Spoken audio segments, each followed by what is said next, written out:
so thankful to be one of the finalists for Miss Bohol 2014. That gives me experience that I will never forget.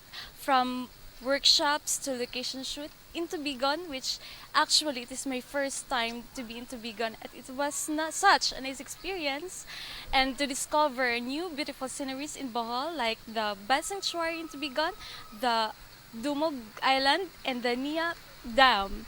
And of course, I would like to, to invite everyone to please watch Miss Bohol 2014 this coming July 19, 8 p.m.